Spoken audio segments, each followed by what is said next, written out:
Good morning, Elmira Baptist Church. This is the Elmira Baptist Church update for Thursday, February 23rd, 2023. And if you write that, it would be 02232023. So these updates are important. And so I hope that you're watching or listening to them. I try to put them in four places. Of course, it's on Facebook Live, and then you can look at it later. Not everyone's on Facebook, I understand that, so I put it on YouTube. YouTube's pretty easy to get to. I also put it on SoundCloud. The church has a SoundCloud page where you can listen to these updates. And then SoundCloud distributes it to podcast players. So I know my podcast player, I use Overcast. It's an iOS app, but you can use Apple Podcasts. Google has a podcast app, and you should be able to at least hear this update. And it's important to me if you would get out the word to others that there is this update once a week, usually on a Thursday, so that we can all stay on the same page. It's a great way for me to push out information during the middle of the week that often wouldn't get to you otherwise.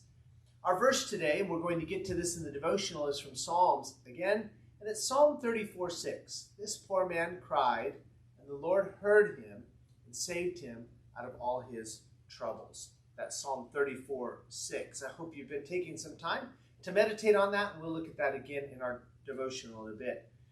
The quote of the day is a little bit longer. Please listen. It's by Mike Mason, and he said this, quote, "Whatever form it may take, the theology of hyper-faith that causes Christian compassion to deteriorate into an obsessive fix-it mentality, people and their problems cannot be tolerated, but must be instantly remedied. Why? Because the self-esteem and the emotional equilibrium of the supposed helper are at stake. In the hands of such caregivers, the one being cared for cannot be allowed simply to work through a problem in his own way and at his own speed. No, there's no room for that. Instead, the thing has to be fixed immediately." End quote. Maybe we'll get there too. Wasn't it refreshing to hear from Billy on Sunday evening? If you missed a chance to hear his sermon, I would encourage you, go to Sermon Audio, go to the Facebook feed and find that message, listen to it. It's a blessing to me, and I believe to many of you, to see what God is doing in another person's heart. And Billy was able to share very transparently with a lot of emotion on a Sunday evening, and I'm grateful for what the Lord's doing in his life. Be praying for him. He started a new job this week, and just new jobs are always an adjustment. He's doing well as far as I know, but I'm sure he would appreciate your prayers.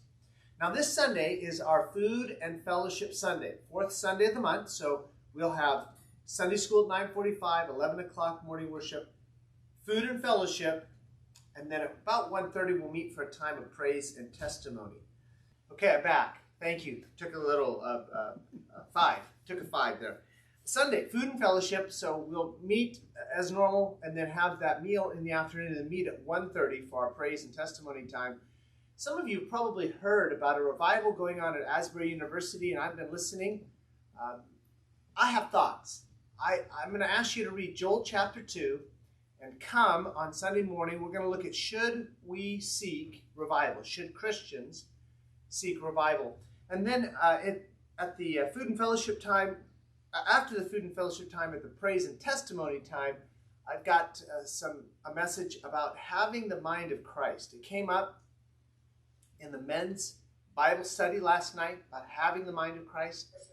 Read Philippians chapter 2, verses 1 through 11, and ask the Lord to prepare your heart.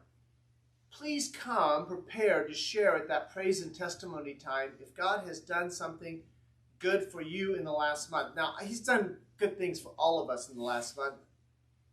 I've got plenty of things I could share also. But come prepared to share. Maybe as you listen to other testimonies, you don't feel led by the Spirit to give your testimony, and that's okay.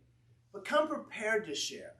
God is so good to us, and we have so many things that we could thank him for. Lots of things in the upcoming schedule. I'm just going to give you about half the list. This coming Sunday, again, the food and fellowship, the forever favorites. Also, last chance to have your picture taken for the directory. Again, this is important to me.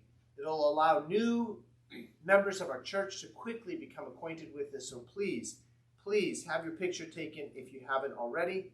Monday, meet at the Vanguard's home for a time of prayer regarding Resurrection Sunday and the Patterson meetings. Sunday, May 5th, we want to do two things. We want to take an offering for our brothers and sisters affected by the earthquake in Turkey. So please come prepared to give in that offering. We'll pass the plate as normal, and then we'll pass the plate a second time for that offering. You can also write Turkey on your giving envelope, and we'll make sure that that money gets to the Van Winkels, who are going to distribute it there in Turkey. That's on Sunday, March 5th. Also on Sunday, March 5th, we're going to have the VBS meeting. After morning worship, we'll just meet right here near the piano and talk through some of the different ways that you can serve in VBS. Saturday, May 11th, go to bed early because that's the time change, March 11th to March 12th. And that's the evening that we lose an hour because we set our clocks forward. So on Sunday, March 12th, we'll have our camp registration Sunday. And on Saturday, March 18th, we want to have a men's work day. Sunday, March 19th, John Nordstrom is going to be with us, Sunday school, morning worship, evening worship. Don't miss his update on Cuba. Lots more that is coming up, but that's here in the next few weeks. If you would, please continue to pray for Jeff's friend, Robert. He gave a testimony about him Sunday night at the service, and I hope you'll be praying for Robert and his growth in Christ. And then do pray for God's glory to be poured out on our nation, for God to be exalted and him to be glorified. Now let's go back to Psalm 34:6. This poor man cried, and the Lord heard him and saved him out of all his troubles. I found a great comfort in this verse over the years. Prayer to God is a form of fellowship with God. 1 John chapter 1 tells us that we can fellowship with God, and one of the ways we do that is in prayer. And fellowship, we don't use that word a lot outside of a church context, but the basic idea of fellowship is to spend time with a person and just tell them your hopes, your dreams, your aspirations, to tell them your fears and your failures, to tell them the things that get you excited and the things that make you worried. Just talking to a person, that's what fellowship is. And prayer is a form of fellowship with God. He wants to hear about our troubles. That's why this poor man cried. Not cries tears, cries out to God. God, here's what is bothering me. Here's the burdens that I'm bearing. Here's the circumstances that are pressing in on me. Here are the people that are irritating me. Here's the work that seems overwhelming to me. Whatever your struggles are, God wants to hear about them. This poor man cried. We can pour out our heart to God in prayer.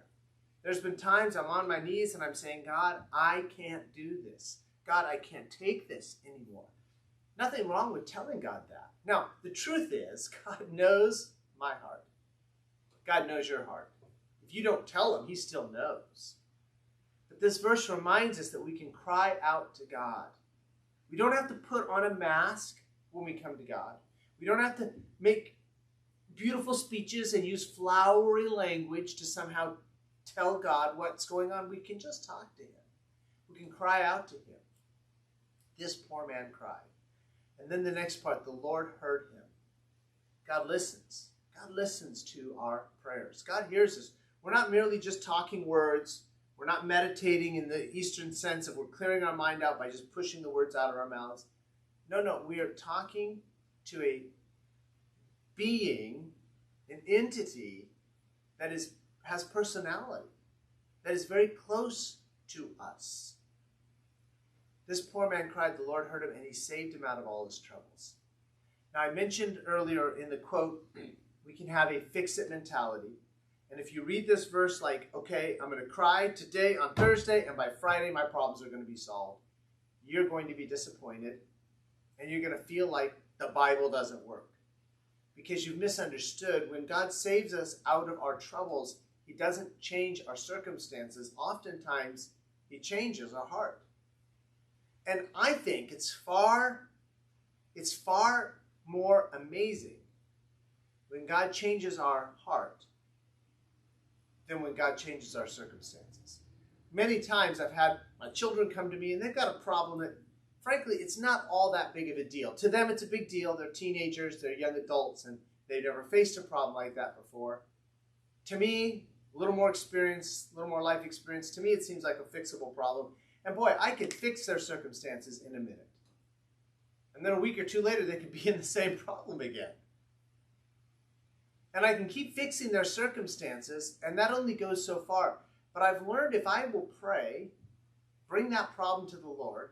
Lord, here's their problem. What are you doing in it? Give them good life advice. Sometimes I can adjust their circumstances. Sometimes I just need to stay away, leave my hands off. And then God changes their heart. Now that's amazing because I can't change a heart. Again, I can change circumstances. I can't change a heart. God changes their heart, and guess what? The next time those same circumstances crop up, those young people are ready. They've grown a little bit in their adulthood. They've matured. That's amazing. And when we cry out to the Lord, He hears us and He saves us out of all our troubles. He doesn't necessarily take our circumstances and change them. What He does is He takes our heart and He changes our heart. So let me encourage you, whatever your burden is, whatever that pressure is on you, that irritant, that person that just irritates you, the struggle, whatever it is that you're having, take that to the Lord. Cry out to Him. Know that He hears you and that He wants to change your heart. Don't forget, this Sunday is our food and fellowship, so bring some extra food. Come planning to stay and enjoy a meal with us. We'll meet at 9:45 for Sunday school, 11 o'clock for morning worship. Have that time of food and fellowship followed by praise and testimony time in the afternoon. Don't miss it.